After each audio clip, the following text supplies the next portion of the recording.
episode of Comeback Liner, and I'm your host, Matt Camus. This is an independent sports show.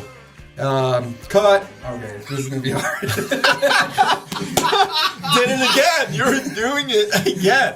This is an independent sports show. No. This is Comeback Liner of Pulsar Horizon. So we are a Chicago-based sports radio show, and we are here because radio in the city sucks. So here is Sinan, Kyle, and Q. And we're here to bring you the great Chicago sports. So we'll start off with MLB Hot Stove. So, Kyle, what do you think about the moves this offseason so far? Up until recently, there haven't been a whole lot of big moves. The biggest signing of the year has just been Lorenzo Cain this past week. And him going to Milwaukee right after the Christian Yelich trade. Mm-hmm. It's going to make them quite a good team. Oh, yeah. I mean, the Marlins are actually a horrible team who gave away Christian Yelich and Giancarlo Stanton. So their fan base is going to dwindle. Don't forget D. Gordon and Marcell Ozuna. Ozuna, another big signing or trade. They could have been pretty good if they actually went on. The NL Central is covered in Marlins. Yeah. I know. And the Brewers are going to be good too, though. Can we just call them the professional minor league team? You can just send players there to develop, and then right before they get, their big contract, they just trade them to the team that wants them. Yeah. Well, that's been the interesting thing during the offseason. The free agent signings have been. Meanwhile, the trades, there was the Garrett Cole trade. It's a big move. The Stanton trade. They went to the Astros, right? Garrett Cole's an Astro. Jeez. D. Gordon. And that we thought that was to free up space so they could get Ohtani at the time. Not to mention Ohtani. Did Ohtani get signed? I don't think he did. Right? Yeah, Ohtani signed with the Angels. Oh, the Angels. That's right. Oh, God. They have Mike Trout and Ohtani? Yeah, but Ohtani, from what I understand, has got an elbow issue. He might not even play the start of the year. Do you know what the contract details were? I do not. Oh, okay. We didn't even get to the hottest player. Starlin Castro traded teams. So he gets traded to the Marlins, and now he's like, you know what? I think I want to go somewhere else, too. Can you imagine having Starlin Castro's career? He spends the first 6 years of his career with the horrible Cubs during the rebuild, gets traded to the Yankees. Right when they get good, they trade him away. He was an all-star last year. Why don't teams want him? I mean, he's a solid professional hitter. Plays. I think he just has a face you just want to punch. You know what I mean? He's got just a case of bad luck. I mean, if you think about it, look at it. The Cubs traded him the year before they went and won the World Series. He went to the Yankees. The Yankees are now one of the best teams in the AL, and they shipped him off to Miami, the worst team in the National League. Oh, God. I mean, at the time when he came up with the Cubs, in your head you're thinking, man, this guy's going to get 3,000 hits. This guy might be a future Hall of Famer. Fast forward 3 years, bats 235 or something. Yeah. I mean, but speaking back to the free agency stuff, I mean, I do like the Tyler Chatwood signing by the Cubs. I think you break down his numbers. Yeah, his numbers were pretty bad at Coors Field, just like every other pitcher. But, his road numbers are something to use to kind of project what he can do. Yeah. And I think Theo, with his advanced analytics that he uses, I think he really sees something, maybe like another project to work on to develop him by the mid-year. What do you guys think about him? I believe Chatwood's a fantastic signing just to be a pitcher in the rotation. The Cubs' starting rotation had trouble last year because they did not have enough starting pitching. Well, it's going to be even worse now without Jake Arrieta if the Cubs don't re-sign him. The Cubs are still going to make a big move. It might not be Arrieta. It might be Darvish. It might be Cobb. There's still Lance Lynn out of the market. If you had a choice between Jake Arrieta or you, Darvish, who would you guys go with? Steve, I'll throw this one to you. They're both 31 years old. There's a ton of mileage on Darvish. Arrieta can't get past the fifth inning. Honestly, I might save my money and try to get Archer mid-season. I'm not sure you want to throw $130 million to either one of those. And maybe if you do throw $130 million, maybe that means you don't get Bryce Harper and reunite him with his best friend, Chris Bryant. Yeah. So, that's a good. I mean, that's a good point. It's a very valid point. Do you guys think the Cubs have a chance at Bryce Harper? I think the Cubs might have a chance at Bryce Harper, but I think that's exactly what's depressing the entire free agency this season. This is just a couple key names like Manny Machado and Bryce Harper. The free agent class for next season is huge. You've got Harper, you've got Machado, you've got Donaldson, and Kershaw has an opt-out. That's I weird. just don't. I think the whole Harper leaving Nationals is just a big tease. I don't know if he's going anywhere. I think he's a leveraging lot of against teams are for like Nationals. thinking they have a chance. We know the Nationals owner is not afraid of throwing money. I mean, look at the contract he gave Scherzer. So And he's got Jason Worth coming off the books. correct. So I think it's just a tease. All these teams thinking they have a shot. At the end of the day, he's gonna go with the money. He's gonna be at a franchise still that's still gonna go for it and make moves. Pinstripes, baby. Yankees. I mean, how That sick? short left field porch. Yeah, That's what I'm talking about. I mean, what are you guys giving the chance that they sign both Machado and Harper? It's going to be the Yankees? house that Bryce they Harper have the money. built. Did they clear the books, right? I don't Yeah. think the Yankees can do that simply in the sense that you've already got 2 right fielders in both Judge and Stanton, and you're going to bring in another right fielder in Harper? Dude, can you imagine how many You're home forgetting runs that they're there's getting? a DH. I mean, you can rotate in the AL, right? So, I mean, I think they could. I mean, I give it a 5% chance, but I think it could happen. It kind of If he depends on does. how Greg Bird develops this year. Because in the postseason, man, he looked like a professional hitter.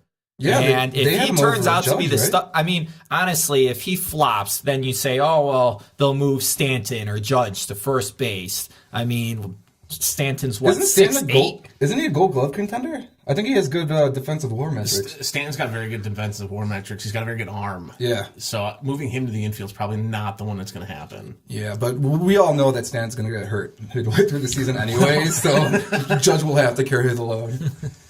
That's true. Judge carried the entire team last year, so what makes you think he can't carry the load? I mean, do you know the last rookie hitter that hit 50 home runs was?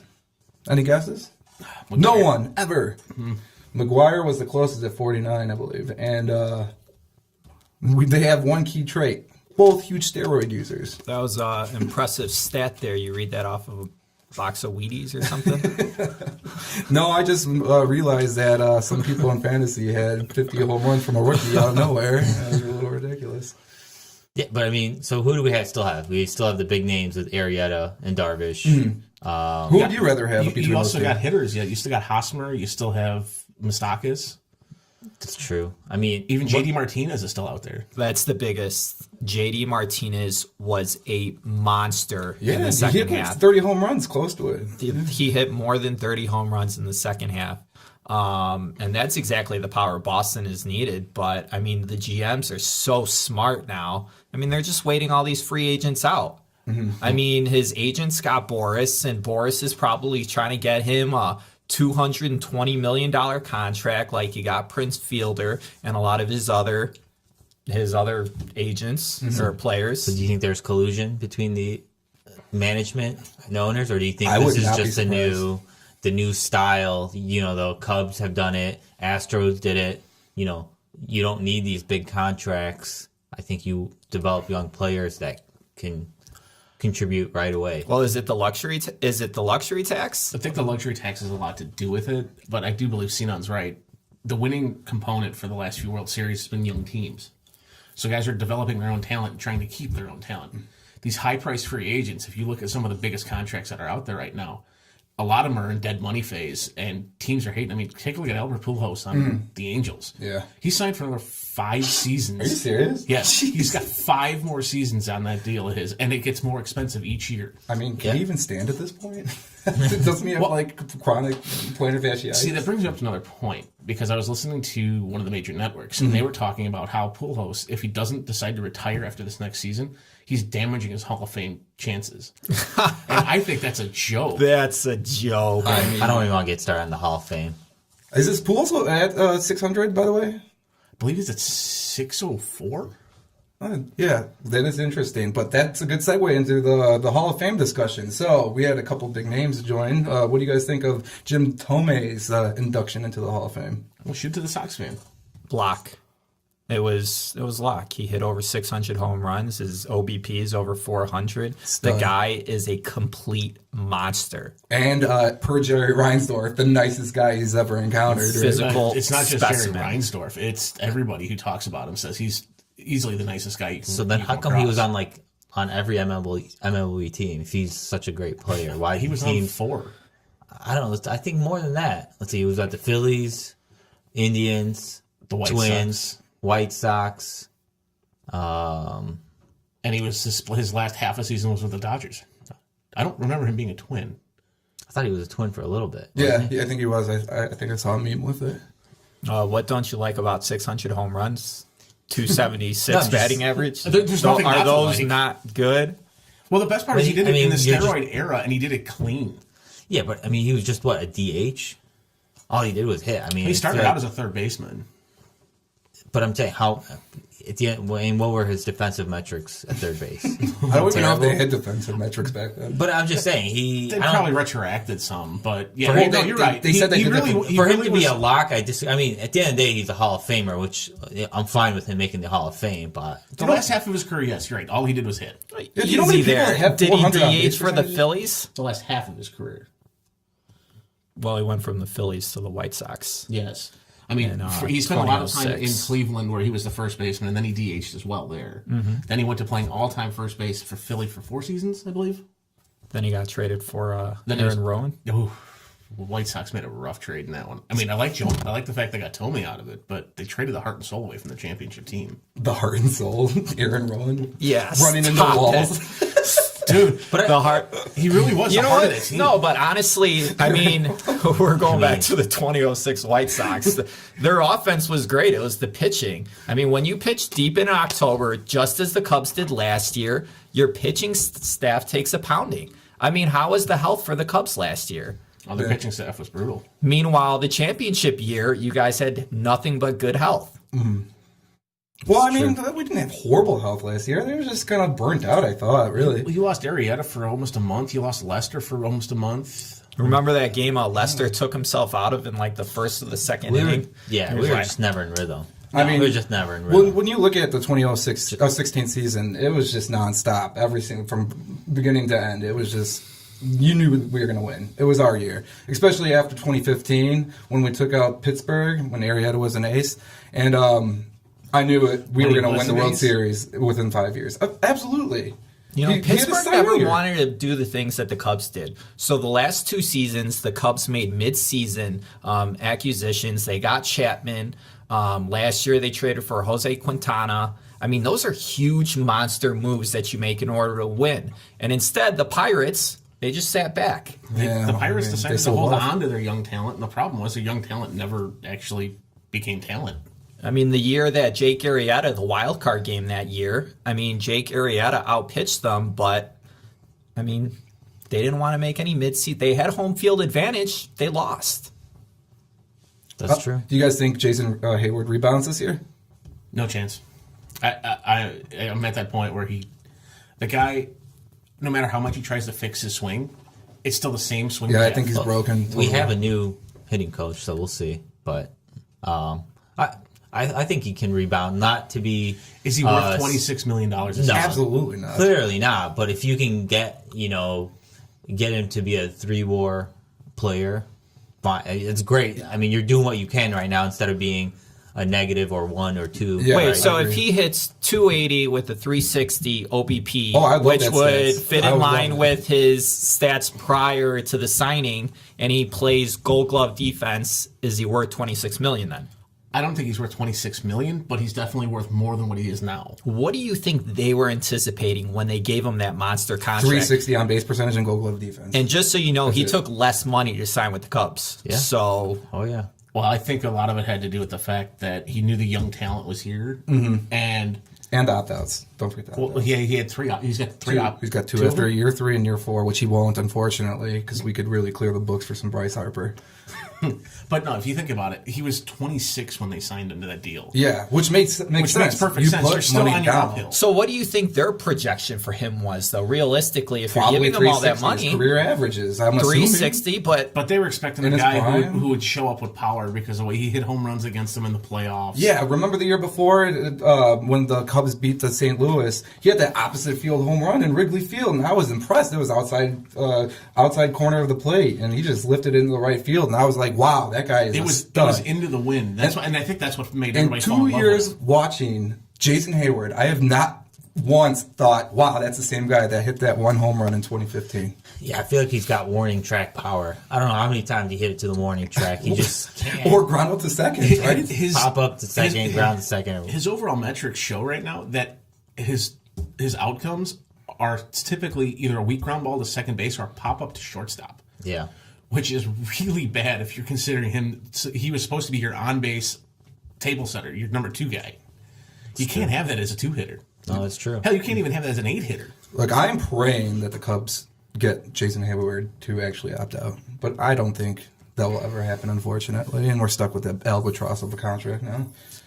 While he's going to go through a physical decline too, which is going to make his defense even worse. You pay for him and you split his time. Yeah, You know, it's definitely one of the feels bizarre it. things in baseball. You just don't see too many players like him who just, I mean, hit a wall the way that he did. Yeah, I mean, an have you all-star ever- caliber like that at that age. I mean, the only thing I can think of is Andrew Jones, where at the age of 30 in his contract year, all of a sudden he hits like 220, and you were waiting for him to be roiding or something, or maybe he got off the roids. It's good. I mean, it was right Usually in when that they- time period. Yeah, usually when they get a And big contract. It's insane to see somebody so talented at that point just completely lose it. That's true. Well, didn't he all of a sudden become a 40 home run hitter though too? His 50. His He hit average, 50, yeah, I but his think. average dropped to 200. Yeah. But now he all of a sudden hits 40 and 50 home Well, runs. remember, he got It all wasn't pudgy? after that year, not after the age of 30. His career was just in a steep decline after that. All right, guys, I'm going to switch topics here to everyone's favorite team in the city, the Chicago Bulls. By the way, Jake Arrieta over you, Darvish. I'm going to answer that question. I would go with Jake, too. I'll take the big post-game picture. You need wins in the postseason. You Darvish ain't doing that. I would go with you, Darvish, because I love whoever his stuff, though. whoever signs is going to be our 4 pitcher. I think, honestly, behind, Hendricks, Lester, Quintana, and then you want your 4th pitcher to be eating up innings. And Jake Arrieta with 5 innings just doesn't cut it for me. So here's the thing: are you paying $130 million for a 4 pitcher? I'm not paying $140 million No, for if anybody. you're saying if we have to sign one, but I don't. Who would you say that either of those 2 are better than any of those 3 ahead of the Cubs in the top of the rotation? Arrieta would get the 3 spot in the rotation for sure. I think Darvish's stuff is the only one that would be put on top, but I still don't like his consistency at all. I don't know, something with his delivery. He's got amazing stuff, but Here's the question: never puts it together. How'd the Cubs get eliminated in the postseason last year? Who pitched that game? I believe it was Hendricks. Quintana. Was it Quintana? And didn't he get shelled? Yeah, Sox Wasn't giving us even a game. busted goods like always. Well, it wasn't even a game. They got slaughtered that game. It was a They got slugfest. hammered. Yeah. There wasn't a slugfest. It was a one-sided slugfest. And Who then was the Chris guy that Bryant hit the finally 2 hit a grand home run. slams? That I don't even nobody- know his name. Oh yeah, the guy on the Dodgers guy, right? Yeah. What's his Chris something? Chris Davis? I don't know. No. I don't want to even sit here and guess. 'Cause you can show me his name. No, it wasn't Taylor. You- It was Taylor. No, it was No, not Taylor. he's It was the the guy leadoff like hitter. He's talking like Kike Hernandez. Yeah. Kike Hernandez. Kike. Yes. Any guy who It's- slugs it's- 2 grand slams named Kiki Hernandez. That's All what right. the MLB postseason's I all want about. to but- throw up a little and let's talk about the Bulls. Yeah. What's our favorite owner in baseball, in basketball and baseball, Jerry Reinsdorf? Hey, right? just remember, we could have Dan Gilbert. So when you make comments like that, just remember. He did bring a could title be- to Cleveland. What can you say? I mean, he had to broker the deal for LeBron. It's not like LeBron was. I guess LeBron would have gone there anyways. He wanted to go home and win a championship, and he got lucky to win the championship Oh, there. well, you needed Kyrie to go completely ham and 40 points, 3 straight games. or Before we something get like on, before we actually get on to the Bulls, I do want to talk about the whole LeBron James Cleveland thing. Uh-huh. Do you believe that he is actually hurting Cleveland more than helping them with his off-court antics compared to his on-court play? Well, I mean, at the end of the day, championships matter. He won 1. That's not good enough for a guy of his caliber. I'm sorry. You have 2 all top 10 players on the same team. You should be a little better than that. But I think going against one of the greatest teams of all time in Golden State kind of gives it a little okay. But I'm not a big LeBron fan, obviously. Yeah, I mean, I think he has too much sway I think if he was an owner, he'd be like a Michael Jordan kind of owner, where he's always tweeting about this player is going to be a stud, and then like they never make it. I think I don't think he's a great player, but I don't think he understands how to build a Look great what he team. did with those giant contracts, and the players are like bench players now? What was it, Thompson, Tristan Kardashian? I feel like. That's why. They gave him all that money, and now he just. He's too invested in the team, and to be honest, during the Bulls championships teams, that was the good thing about it. Like, Krause was the villain, but he controlled everything. He controlled the moves. Yeah. There are a bunch of players that Jordan wanted, and guess what? Jordan didn't get them. Exactly. I think he wanted to trade. He wasn't even happy about the Pippen signing, or when they traded for Pippen in the draft. Oh, really? Yeah, I think that he wanted. He had a deal on the table for Kemp. Yeah. Oh, well, no. Cross had a deal for Kemp. He shot that down, but that was later on. But in the beginning, he wasn't happy about a Scottie Pippen signing. He was unhappy with the Charles Oakley trade. Yeah, he wanted Bill a big Cartwright. man. Well, he was good wanted friends a big with man Oakley, that that's can why. catch. Yeah. And, luckily, they didn't listen to him, and they went with Scottie Pippen, and that was what he kind of needed, and it worked out. But I think LeBron has that same issue where it's like Tristan Thompson uses his buddy as his, agent, and he's pushing for those, and he's almost put his career interests outside of basketball ahead of what's best for the team. That held them back, and him, trying to get Wade, signing Wade, cutting a spot, is old, and you've seen Wade causing a lot of issues. Now there's like a divide between the team. Again, he's putting like a lot of interests ahead of what's best for the team. And I think even Tyronn Lue called it out. Players have to stop looking at their agendas and more focused on what's best for the team. Well, he was really happy to Instagram himself before he hit 30,000 points. Oh, that was funny. That was a good one, LeBron. There you go. Too Nice funny. pat on his back. Yeah, feeling good about himself. Go win a championship. Jeez. So, do you guys like the Bulls anymore? I haven't liked them ever since they jettisoned Thibodeau. I'm not a fan of the Bulls right now with the, they're the only team that can blow tanking. They're the only team that can blow tanking. They should not be good. They should not.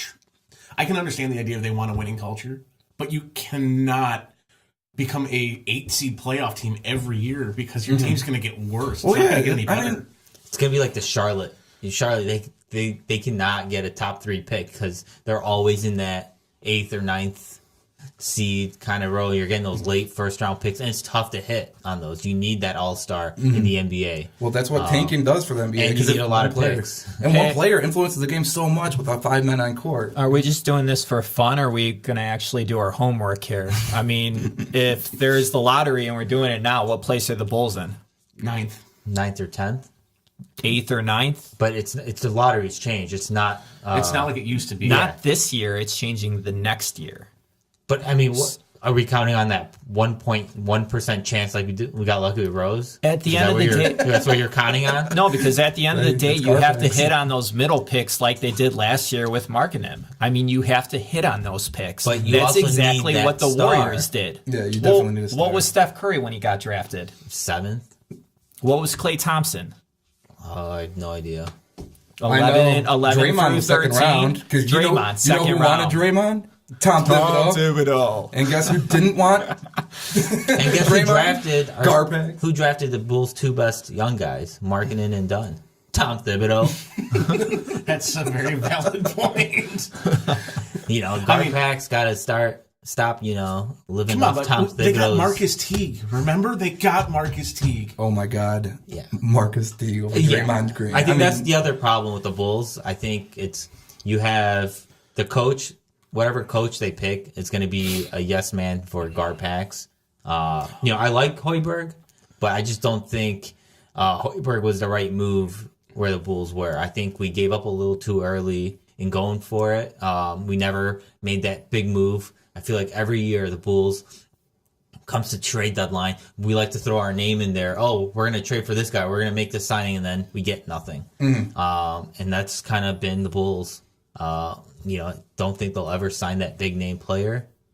And I don't think they ever make those moves to benefit Would you come them. to the Bulls if you're a free agent? I wouldn't. What's their track record right now? Ownership is poison the waters here. It's Jerry Reinsdorf. Yeah, but at the the end of worst the day, owner in it's, sports. it's Chicago. It's a huge And you're market. selling Chicago. Like my good friend Charles Barkley says, it's one of the most beautiful cities in the world. And really, that's what you're selling. How is Charles, by the way?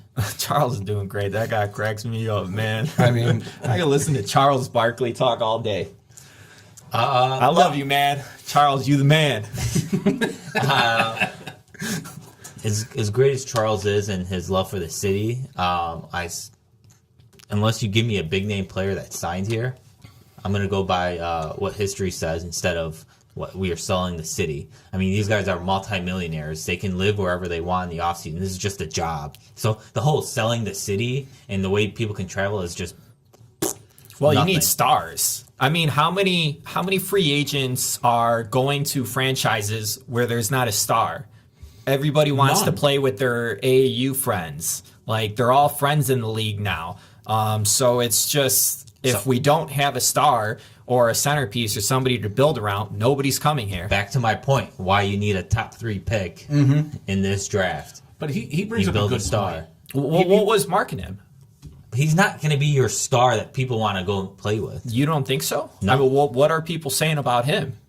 They're saying if they redrafted right now, he's a top 3 pick. Weak draft, thanks.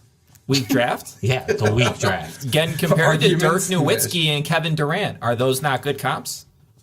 How can you compare you're him going to to say Durant, though? Durant for this? I mean, how can you white compare guy? How tall is marking him? I'm just telling you what my good friend Charles said.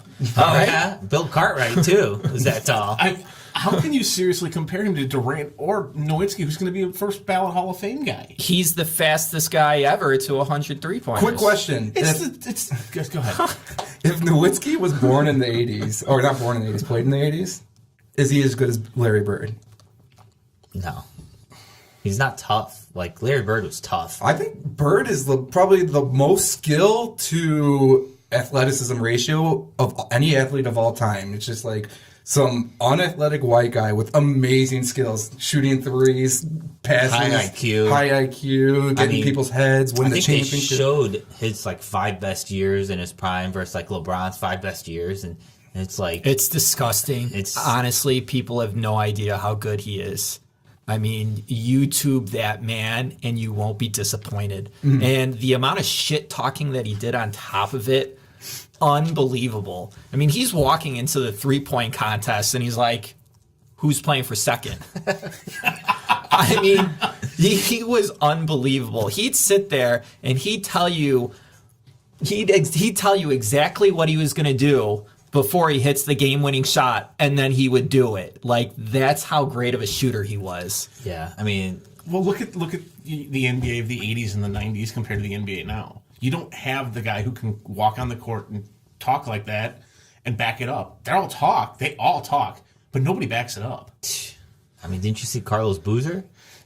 Give me that, Joe! Get it, Joe! Get it, Joe, because I'm not going to get it. I mean, like, just as far as demeanor, I would say the one guy is Russell Westbrook. Yeah. I mean, Oh my God, what a he's monster. so ferocious. exciting He's on what the Derrick Rose court. should have been. I'm sorry. That's he exactly what was, Derrick he was Rose picked supposed to 4th that year. Rose 1, Beasley 2. I don't know who's 3. be. What a... Oh. I think Westbrook was 3 or 4. No, wait, I think it was 4. Yeah, I mean, what a stud. Yeah. Hands Single-handedly. down, the most exciting player I agree. to watch right now. I think that's why they're winning now, because the roles have kind of been established. Carmelo's number 3, Or George 4. is number 2, or 4. Yeah. No, I think he even said it. He's 4. Yeah. No, Adams is a pretty formidable center there. George is number 2, and Westbrook is the alpha, the MVP. Yeah. So when the game's on the line in the final 20, 30 seconds, Westbrook is taking those shots. Yeah. As he should. Going to that rim at just... Full speed, full just force. memories of Derrick Rose. It's like 2011. I mean, but speaking of that, like that Better guy, than is it Sam Presti, the GM? He drafted back-to-back years. He got, Durant, obviously, number 2 pick. Then he went and got Westbrook. Then he got James Harden. And then, so You that's wanna- why. What? Go ahead. That's why you need those top 5 picks. I think it's easier to get that star. He's got 3 number 1 players off that. Yeah, but who went number 1 that Durant draft? Odin. But What that's happened? I didn't- Odin could have been an all-time great if he never got hurt, I heard. Okay, but are you saying there's more Hall of Famers coming out of the, top 5 than in the top 5? No, I'm just saying. I'm saying you got to hit. I mean, Yeah, you got it's to hit. easier but said than what done. are your chances Your higher odds of hitting the top hitting 3? a higher talent player Yeah. sits in your top 5 to top 8 picks. Correct. If after that you're going to flip a coin and maybe you hit somebody, maybe you don't. Yeah, you can definitely get like a Gilbert Arenas in second round. Hell, you can end up with But you pick can't 30 trade Jimmy Butler. But you I mean, can't trade your second round pick for $3.5 million either. No. How do you think Butler is on the T-Wolves? Tina? I think it took a little time for them to gel and figure out their roles. I think what you see now is watching the games, you see him kind of back off and lets Wiggins and Towns do their thing. But when it comes to crunch time and closing out games, it's Butler takes over on defense and offense, and they kind of count on him, and you can see it too. And that's when they've started winning, is they've relied on Butler to close out the games. Absolutely. All right. Well, I think we've got a good first show. Check us out on www.pulsarhorizon.com and check us out for the next episode. Subscribe. Take care. Peace.